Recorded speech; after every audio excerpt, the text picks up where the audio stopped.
नमस्कार, मैं हूं नवजोत रंधावा। स्वागत है आपका हमारी इस विशेष पेशकश में। सूर्य के मकर राशि में प्रवेश करने के साथ ही मकर संक्रांति की शुरुआत हो चुकी है और कुछ लोग आज तो कुछ लोग कल उदया तिथि के हिसाब से मकर संक्रांति का ये पर्व मना रहे हैं। तो आज ही शर्तिला एकादशी भी है और इसका भी विशेष संयोग बन रहा है। लिहाजा देश भर में गंगा घाटों पर सुबह से ही श्रद्धालुओं की भारी भीड़ लगी हुई है।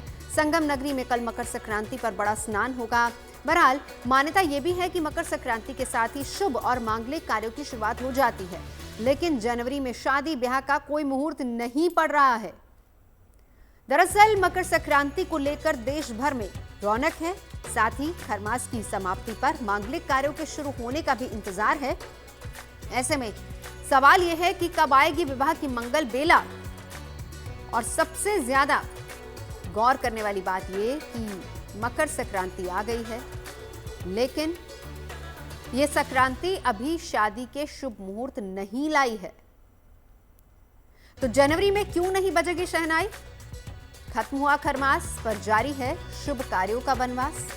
कब आएगी विवाह की मंगल बेला? इसी पर होगी आज चर्चा। हमारे साथ देश के जाने माने ज्योतिषाचार्य मौजूद रहेंगे जो बताएंगे शादी के शुभ मुहूर्त क्या है।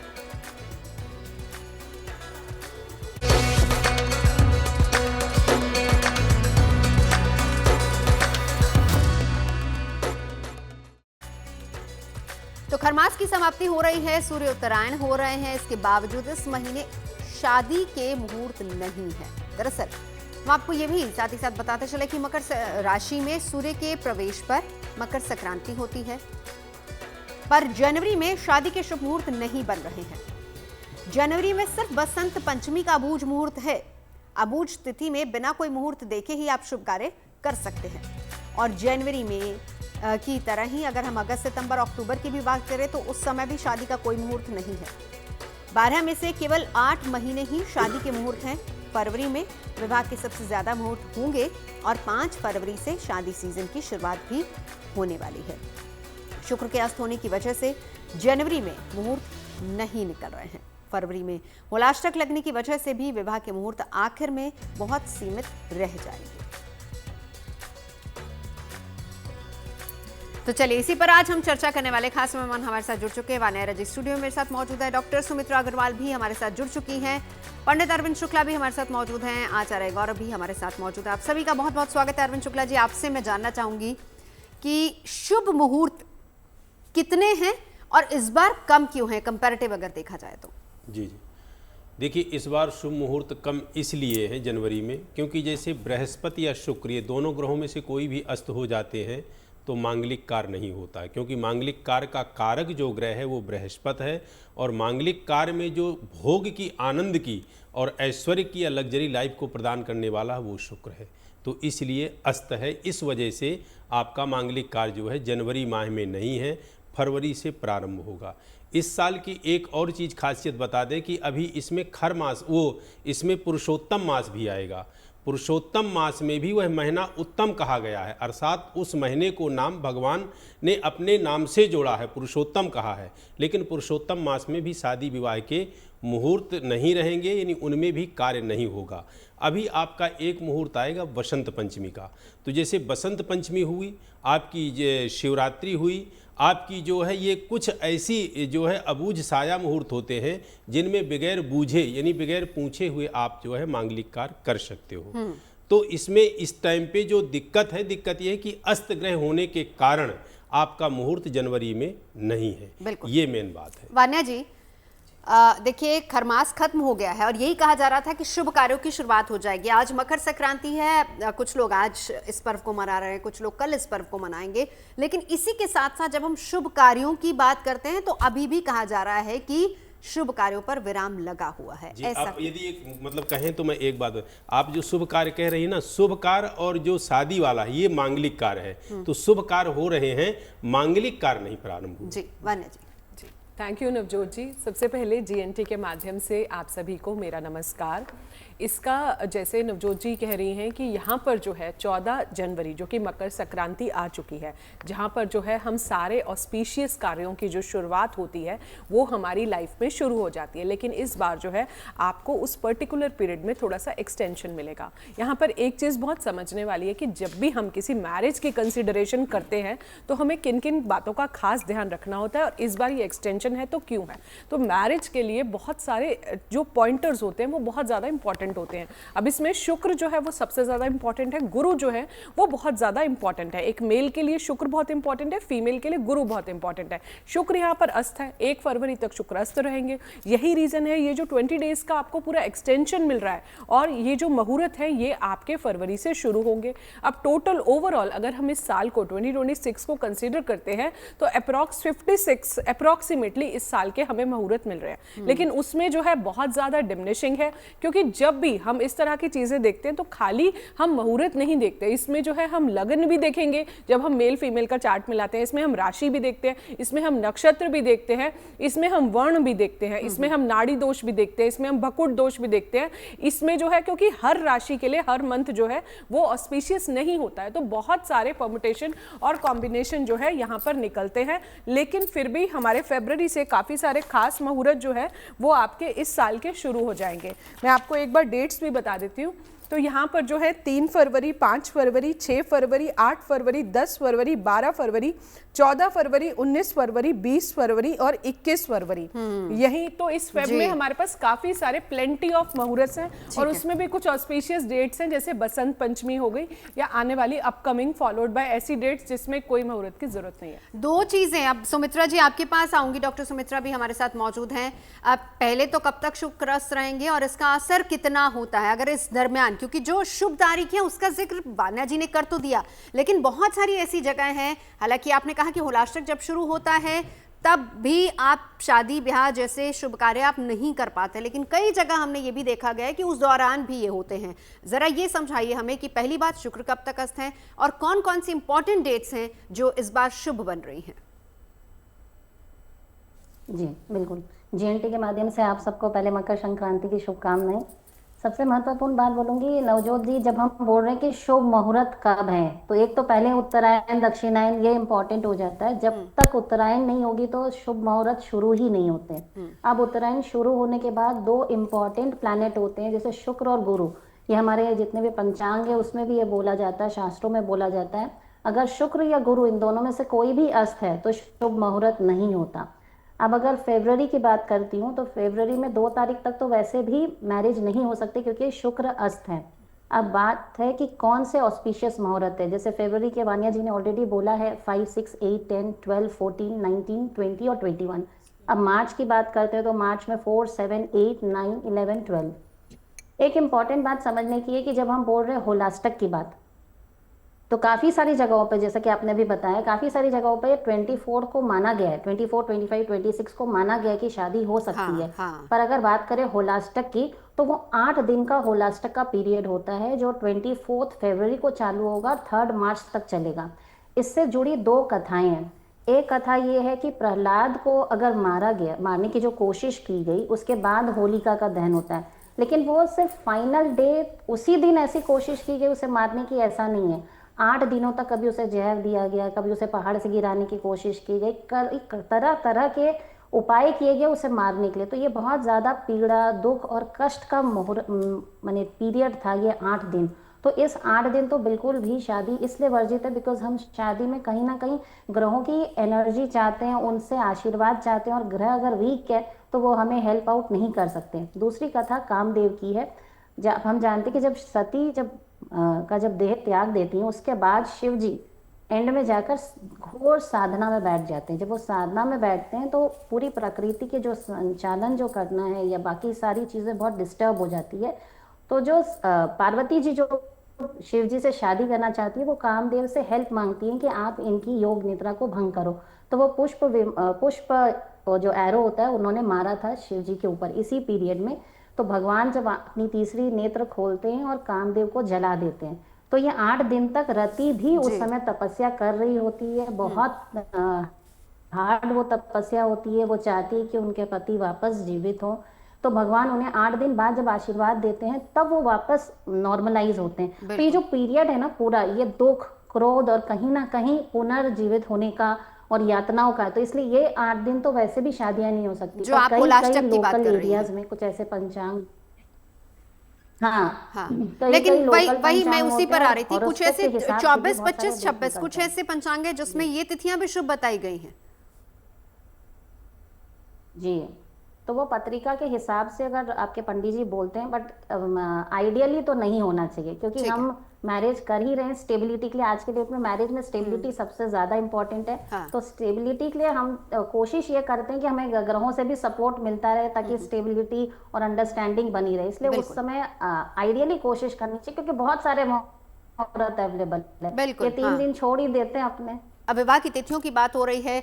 कहा जा रहा है कि अप्रॉक्सीमेटली इस पूरे साल अगर 2026 की बात करें तो 56 से लेकर 59 दिन ऐसे हैं जो मिल रहे हैं, जो शुभ तिथियां हैं मांगलिक कार्य के लिए। मांगलिक कार्य मतलब कि विवाह की तिथियां, जिस दिन विवाह हो सकता है, ये तिथियां बताई जा रही हैं। लेकिन पंडित मनोज त्रिपाठी हरिद्वार से हैं, क्या कह रहे हैं वो इन तिथियों को लेकर, एक बार जरा उनसे भी सुन लेते हैं। फरवरी माह में होली होलाष्टक आरंभ होना है। तो होलाष्टक होने की वजह से बहुत ही सीमित तारीखें रह गई हैं। शुरुआत में जो सबसे सुंदर मुहूर्त हैं 4, 5 और 10, 20 और 21 है। इसमें भी 4 तारीख को रात्रि का, 5 तारीख को दिवस का और 10 तारीख में दिवस और रात्रि दोनों है। 20 तारीख में रात्रि और 21 में केवल रात और दिन के हैं। यही 5 मुहूर्त हमें मिल रहे हैं विवाह के लिए, क्योंकि 23 से होलाष्टक आरंभ हो जाएंगे, जिसमें शुभ कार्य नहीं होते हैं। इसमें भी 5 मुहूर्तों में सबसे सुंदर जो मुहूर्त कहला रहे हैं रात्रि और दिवस के, वो 20 फरवरी और 10 फरवरी के हैं। इनमें शुभ मुहूर्त के साथ साथ इतने सुंदर संयोग मिल रहे हैं कि जो लोग इस समय पर विवाह तारीखों पे करेंगे, उन दंपत्ति के जीवन में वैवाहिक सुख की वृद्धि ही होगी और किसी प्रकार के विवाह के अंदर आने वाले विघ्नों को ये मुहूर्त उपाय उचित अगर किसी प्रकार का हो करने से निश्चित आजीवन उनको, जितना वैवाहिक जीवन व्यक्ति का है, आनंद में रहेगा। हर प्रकार से उनको आरोग्यता मिलेगी, धन संपत्ति आदि का सुख मिलेगा। शुभ कार्यों जिसमें कि गृह प्रवेश की बात आती है, आचार्य गौरव बता रहे थे कि उसमें चंद्रमा की स्थिति को देख लेना बहुत इंपॉर्टेंट होता है। और अब अगर मांगलिक कार्यों की बात करें वान्या जी, केवल शुक्र और बृहस्पति की स्थिति ही देखी जाती है विवाह की तारीख निकालने के लिए, और भी चीजें इसमें रिस्पॉन्सिबल रहती हैं? थैंक यू नवजोत जी, आपने बहुत अच्छा क्वेश्चन पूछा है। यहाँ पर जो है हम खाली वो ही कंसीडर नहीं करते, बहुत सारी और भी चीज़ें होती हैं। जब भी हम कुछ भी कुंडली मिलान करते हैं तो उस टाइम पर जो है काफ़ी सारी चीज़ें देखी जाती हैं। वर्ण देखा जाता है, यहाँ पर जो है नाड़ी दोष जो है वो देखा जाता है, भकुट देखा जाता है, लॉन्जिविटी जो है वो जो है चेक की जाती है, दोनों के लगन चेक किए जाते हैं, दोनों के नक्षत्र, किस नक्षत्र में जो है दोनों नेटिव्स का जो जन्म हुआ है उसके अकॉर्डिंग जो है एक कंपैटिबिलिटी यानी कि ग्रह मैत्री जो है वो पर्टिकुलर देखी जाती है। यहाँ पर उस टाइम पर सूर्य और चंद्रमा का बल देखा जाता है, बृहस्पति का बल देखा जाता है। ये चेक किया जाता है कि कहीं गुरुदेव बृहस्पति जो है उस टाइम पर जो है वो अस्त तो नहीं है, कहीं शुक्रदेव जो है वो अस्त तो नहीं है। इसके अलावा हम न्यूमरोलॉजी से भी नंबर्स की कंपैटिबिलिटी देखते हैं, दोनों के मूलांक कितने आपस में कंपैटिबल है, दोनों के भाग्यांक जो है वो दोनों जो है कितने आपस में कंपैटिबल है, दोनों के कुआं नंबर्स जो हैं वो कितने कंपैटिबल हैं, दोनों का कार्मिक वेल्थ डीकोड जो है वो भी हम जो है यहाँ पर चेक करते हैं। इसके अलावा डेज की भी कंसिडरेशन होती है। सैटरडे और ट्यूसडे को शादियां जो होती हैं बहुत कम होती है और वीक में जो रिमेनिंग 5 डेज हैं उसमें शादियां जो हैं वो होती हैं मुहूर्त के हिसाब से। इसके बाद पर्टिकुलर जो मास होते हैं उसमें भी जो है काफ़ी सारी शादियां होती हैं, जिसमें कुछ मासों को जो है हम एक्सक्लूड करते हैं। इसमें जो है गुण मिलान भी करते हैं, मांगलिक दोष जो बहुत इंपॉर्टेंट होता है वो भी देखा जाता है, पितृदोष जो है, काफ़ी सारी चीज़ें हैं। मतलब it's not only one thing, one pointer. If जिस मंथ में शादी की डेट्स निकाल रहे हैं उस मंथ में किसी की एनिवर्सरी तो नहीं है, बर्थडे मंथ्स तो नहीं है, तो ये एक पॉइंटर नहीं है अकेला। इसके अलावा भी मैं आपको बताऊं नवजोत जी खर मास, अधिक मास, मल मास, चतुर्मास, इन सब में जो है मैरिजेस जो है नहीं होंगी। इसके अलावा जो है सूर्य जो है चंद्रमा अस्त जो है ये देखेंगे, चंद्र का बल देखेंगे, और दोनों का चंद्रमा इसलिए देखा जाता है कि अगर एक प्लैनेट एक इंपॉर्टेंट, बस मैं 10 सेकंड और लूंगी, ये चीज बहुत ज्यादा इंपॉर्टेंट होती है कि अगर एक का चंद्रमा वीक है तो दूसरे का ना हो। अगर दोनों ही पार्टनर्स इमोशनली बिल्कुल ही वीक होंगे तो वो मैरिज सस्टेन नहीं कर पाएगी। तो एक प्लैनेट अगर एक का खराब है तो एटलीस्ट दूसरे का वो प्लैनेट जो है वो अच्छा होना चाहिए। ये बहुत इंपॉर्टेंट पॉइंट है, ताकि अगर लाइफ में किसी एक का कुछ डाउनफॉल आता है तो दूसरे का जो है अपफॉल से वो बैलेंस हो जाए। और एक बहुत इंपॉर्टेंट बात कि गुण बहुत ज्यादा भी मैच नहीं करने चाहिए। उसका रीजन क्या होता है कि दोनों के लाइफ में जो इवेंट्स और इंसिडेंट्स होते हैं वो एक जैसे होते हैं। अगर करियर नीचे जा रहा है तो दोनों का जा रहा है, एक्सीडेंट्स हो रहे हैं तो दोनों के हो रहे हैं। तो बहुत excess of everything is bad, अति हर चीज की बुरी होती है। एक बार डॉक्टर सुमित्रा इस पर आप कुछ कहना चाहेंगी? आपने वान्या जी को सुना। जी, एक बार क्वेश्चन फिर से पूछिए। मुहूर्त की जब हम बात करते हैं, विवाह के शुभ मुहूर्त की जब हम बात करते हैं, तो किस तरीके से उन तिथियों को निकाला जाता है? क्योंकि इस बार कहा जा रहा है कि अप्रॉक्सीमेट 55 के आसपास दिन ऐसे हैं, तिथियां हैं जो बहुत शुभ हैं। जी, एक मैं बोलना चाहूंगी, शुक्र बहुत, मैंने जैसे ही मैंने आपको बताया कि उत्तरायण जैसे ही होता है, वहां से आप समझ लीजिए कि दक्षिणायन को तो हम बोल रहे हैं खर मास। खर मास हम लोग बोलते हैं जब दक्षिणायन का लास्ट मंथ होता है। खर मास एक्चुअली क्या हुआ, जब जैसे ही दक्षिणायन अपने अगर टोटल अगर दक्षिणायन और उत्तरायण को अगर अपने कैलकुलेट करें तो अभी जनवरी टू जून चलेगा अपना उत्तरायण, उसके बाद वापस चालू हो जाएगा अपना दक्षिणायन। तो दक्षिणायन का जो लास्ट मंथ होता है अपने उसी को बोलते हैं खर मास। तो इस खर मास में अशुभ होता है, इसमें कोई विवाह नहीं होता, इसमें कोई मुंडन भी नहीं होता, कोई गृह प्रवेश भी नहीं होता। और शास्त्रिक पक्ष की अगर बात करें तो शास्त्र में हमारे बिल्कुल लिखा हुआ है कि मुहूर्त शास्त्र में या मुहूर्त चिंतामणि या हमारा जो धर्म सिंधु है इसमें लिखा है कि सूर्य उत्तरायण एकदम अनिवार्य है कोई भी मुहूर्त के लिए। दूसरी बात अगर बोले, अगर मुंडन की बात करें तो देखिएगा चैत्र में जो उत्तरायण पड़ता है, लेकिन चैत्र में उस समय लेकिन मुंडन मना किया गया है, उसको छोड़कर करना है।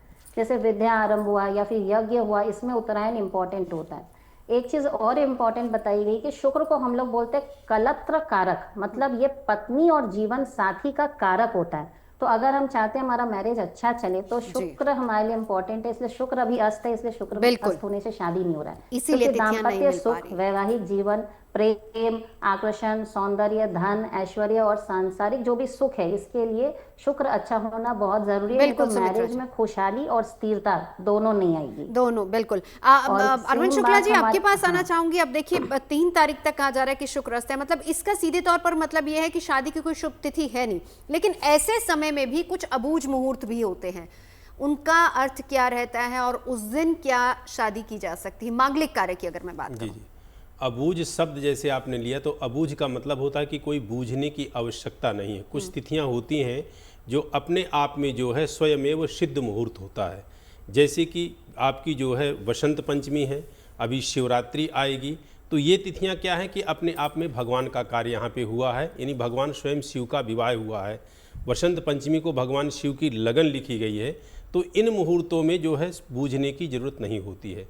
मैं कुछ बातें यहाँ क्लियर करना चाहूँगा। एक तो ये कि उत्तरायण और दक्षिणायन से शादी का संबंध नहीं है, पहली बात तो ये क्लियर आप समझ लें, क्योंकि मकर राशि में सूर्य प्रवेश होता है, वहाँ से उत्तरायण है, और मिथुन राशि तक सूर्य रहते हैं, यहाँ तक उत्तरायण रहता है। लेकिन आप नोट करेंगे कि मिथुन से लेके जब धनु तक सूर्य होते हैं, इसके बीच भी शादियाँ होती हैं। एक बात तो ये क्लियर कर लें। दूसरी बात यह है कि त्रिबल शुद्धि होती है, गुरु की शुद्धि, चंद्रमा की शुद्धि और सूर्य की शुद्धि। सूर्य की शुद्धि देखी जाती है लड़के के लिए और बृहस्पति की शुद्धि देखी जाती है लड़की के लिए, और चंद्रमा का शुद्धि जो है दोनों के लिए देखा जाता है। ये क्लियर हो जाना, मतलब ये एक क्लियर है।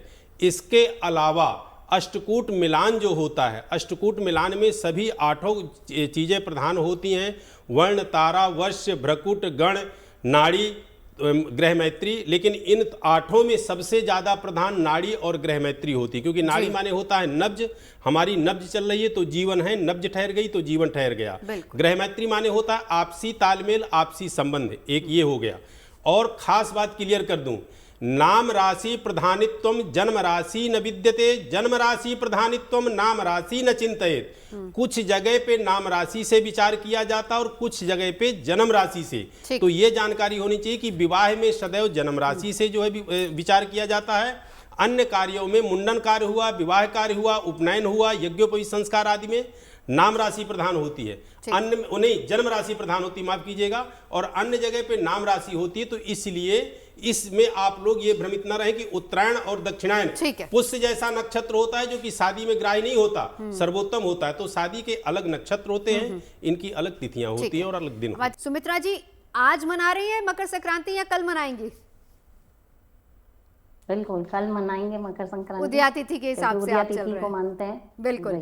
चलिए आप ही से शुरू कर देते हैं जल्दी से। हम पहली 3 राशियों की बात करेंगे, दान क्या करना है, लेकिन उसी के साथ साथ क्योंकि आप कहती हैं कि दान क्या चीज नहीं करनी वो हमेशा ध्यान रखना चाहिए, पहले उसके बारे में बता दीजिए और उसका इफेक्ट कितना होता है हम पे, और फिर उसके बाद पहली 3 राशियां।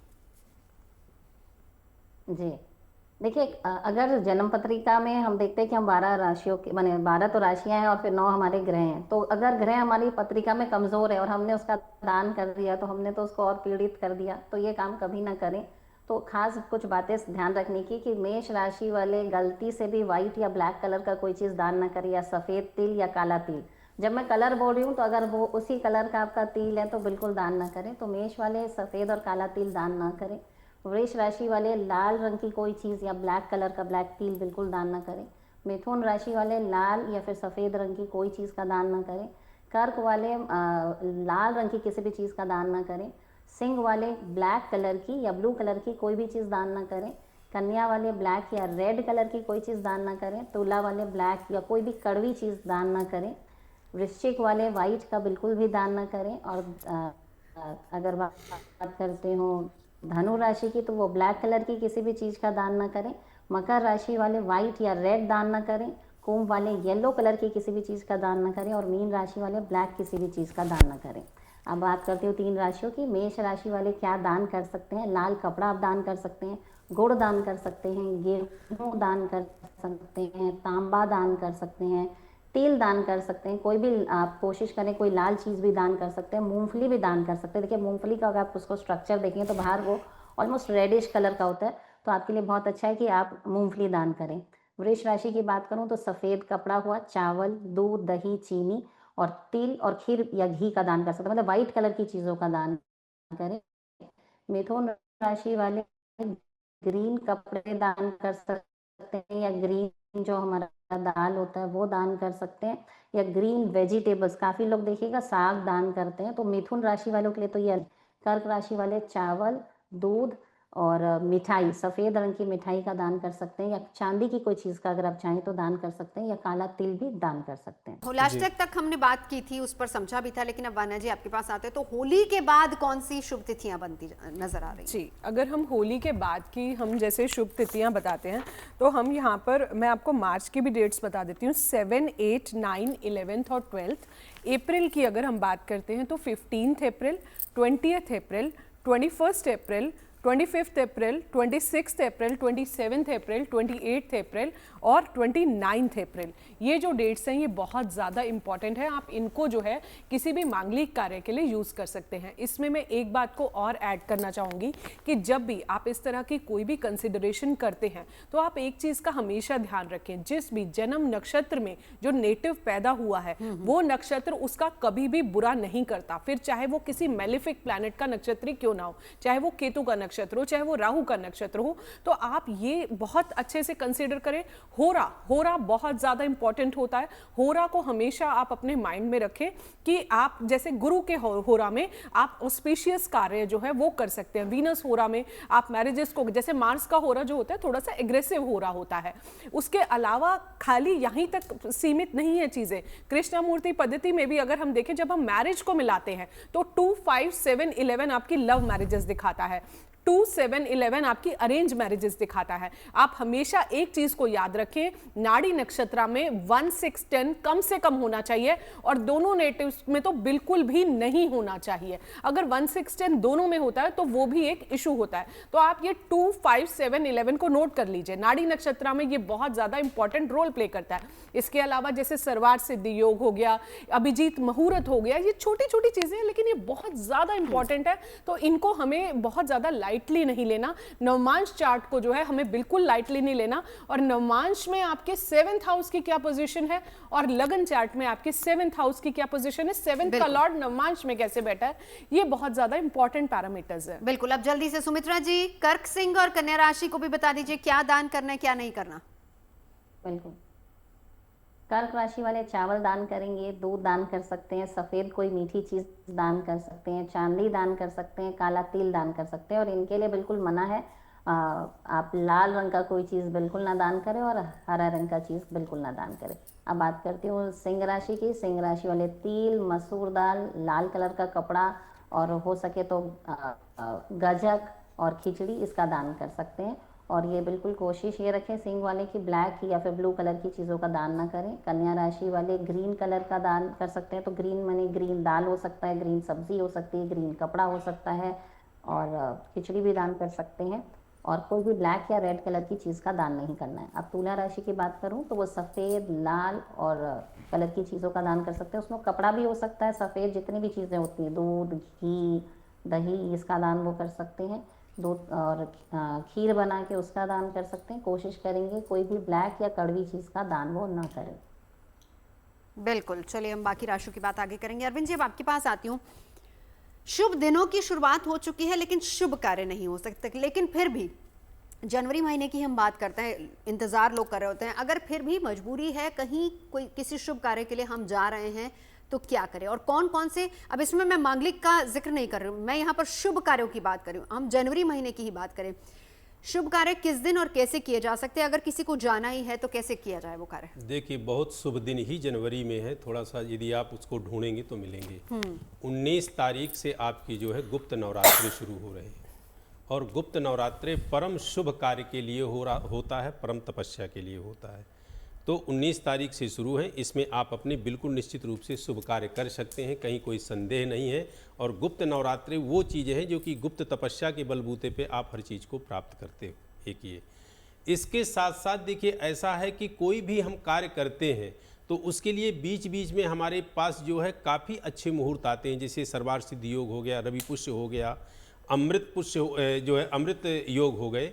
तो ये हर दिन को मिला करके अलग अलग बनते हैं और इन मुहूर्तों में आप अपने आप को कोई भी शुभ कार्य कर सकते हो। हाँ, जैसे शादी विवाह है तो इसके लिए स्पेशल मुहूर्त ग्रहों को जो है देख करके किया जाता है, जिसके विषय में अभी तक वृत्तांत बताते रहे कि तीनों ग्रहों की विशेष शुद्धि देखते हैं, गुरु की, सूर्य की और चंद्रमा की, तब जाकर के वह जो है शादी का मांगलिक कार्य होता है। जैसे कि मैंने कहा, पुष्य जैसा नक्षत्र जो अपने आप में विशिष्ट है और बड़ा वैसा नक्षत्र माना गया है, लेकिन उसमें जो है शादी वाला कार्य नहीं हुआ, क्योंकि वो शादी वाले कार्य में पूरी तरह से जो है वर्जित है। एक ये हुआ। इसके साथ साथ जैसे कि अभी ये आपकी मकर संक्रांति है, तो एक चीज कहूंगा कि जो कहते हैं कि दान ये ना करो, पाठ ये ना करो, एक चीज आप अच्छे से दिमाग में रख लीजिए, जो गाय का शुद्ध घी होता है वो किसी भी रूप में आपको हानिकारक नहीं होता है। तो एक जाप, पाठ, पूजा और दान ये किसी भी स्थिति में आपको हानिकारक नहीं है। दाने न सदृशम, ये भगवान श्री कृष्ण अपने मुखारविंदों से गीता में ही कह रहे हैं कि दाने न सदृशम पवित्र में ही विद्यते। दान एक वह चीज है कि जो हमें इतनी उच्चस्त पवित्रता या इतनी उच्चस्त जो सामने वाले को देते हो आशीष और दुआ दे के जाती है कि आपके हर प्रकार के कष्ट नष्ट हो जाते हैं। तो एक यह है, आपकी कल जैसे मकर संक्रांति है उसमें आप जो है सूर्य से संबंधित वह दिन है, सूर्य से संबंधित आप दान कीजिए, क्योंकि सूर्य के विषय में कहते हैं कि त्वम अग्निस त्वम वायुस त्वम सूर्यस त्वम चंद्रमास त्वम ब्रह्म भूर्भुवस्वरुम। इस ब्रह्मांड का कोई भी ऐसा देवता नहीं है जो सूर्य से प्रकाशित नहीं है और जिसमें सूर्य का अंश नहीं है। चलिए सुमित्रा जी, बाकी बची राशियों के बारे में जल्दी से बता दीजिए। वृश्चिक, धनु, मकर, कुंभ और मीन, ये 5 राशियां बची हैं। जी, वृश्चिक की बात करूँ तो लाल कलर की चीज़ों का आप दान कर सकते हैं, गुड़ का दान कर सकते हैं, चना का दान कर सकते हैं, तांबा, देखिए वो भी रेडिश शेड में होता है तो इसलिए तांबा का दान कर सकते हैं। व्हाइट कलर की किसी भी चीज़ का दान ना करें। धनु की बात करूँ तो येलो कलर का कपड़ा दान कर सकते हैं, चना, हल्दी या येलो कलर की मिठाई का दान कर सकते हैं। ब्लैक कलर का कोई भी चीज़ दान ना करें।